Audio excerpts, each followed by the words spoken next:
আশা কৰিলোঁ আপোনাৰ সকলোৱে ভালে আছে। আমাৰ মাজলৈ আকৌ নতুনকৈ ষ্টকত আজি এখন গাড়ী সোমাইছে, যিখনৰ কণ্ডিশ্যন খুবেই ধুনীয়া হৈ আছে। গতিকে সেইখন দেখাওঁ বুলি আজি এই ভিডিঅ'টো বনাইছোঁ। গতিকে নতুনকৈ অহা গাড়ীখন কি হয় আৰু কণ্ডিশ্যন কেনেকুৱা আছে, বলক চাওঁ আৰু আজি এই ভিডিঅ'টো আৰম্ভ কৰোঁ। বৰ্তমান আমাৰ লগত ষ্টকত লাগিছে Honda MS 2015 চনৰ হয়।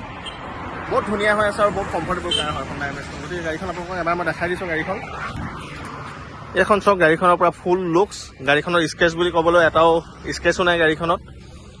টায়াৰ কণ্ডিশ্যন চাওক, টায়াৰ কণ্ডিশ্যনৰ পৰা আদি কৰি ইণ্টেৰিয়ৰলৈকে সকলোবিলাক গাড়ীখনৰ খুব ধুনীয়া হৈ আছে। ফাৰ্ষ্ট অনাৰ গাড়ী হয় গাড়ীখন। গতিকে আপোনালোকে এইখন ল'ব পাৰে, ফাইনেন্স হৈ যাব। 3 বছৰৰ কাৰণে আপোনালোকে ল'ব পাৰিব, 3 বছৰৰ কাৰণে ফাইনেন্স হৈ যাব। চাওক, স্কেচ বুলিও নাই গাড়ীখন, এক্সেলেণ্ট কণ্ডিশ্যনত আছে।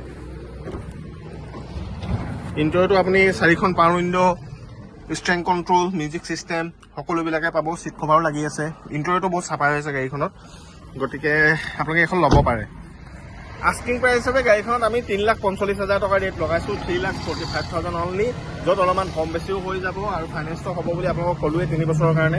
আৰু মিনিমাম ডাউন পে'মেণ্ট হিচাপে প্ৰায় 60,000 to 70,000 ডাউন পে'মেণ্ট দিলে আপোনালোকে এইখন গাড়ী ঘৰলৈ লৈ যাব পাৰিব। গতিকে পলম নকৰিব, যিমান পাৰোঁ যিকেইখনে আহিছে এখন এখনকৈ হ'লে আপোনালোকক গাড়ীকেইখন দেখাবলৈ কাৰণে বৰ্তমান মই চেষ্টা কৰি আহিছোঁ। আৰু 1-2 দিনৰ মূৰে মূৰে মই সেইটো কাৰণে ভিডিঅ' দি আছোঁ। আৰু আগৰ ভিডিঅ'টো আপোনালোকে দেখিছিলে, ডিজায়াৰ আৰু 2খনমান গাড়ী অলৰেডি বিক্ৰী হৈ গৈছে। গতিকে আহিবলগীয়া দিনত নতুন নতুনকৈ আপডেটবিলাক আনি থাকিম বুলি কথা দি আজি অৱশ্যে মই ভিডিঅ'টো ইমানতে শেষ কৰিলোঁ। Thank you, bye by.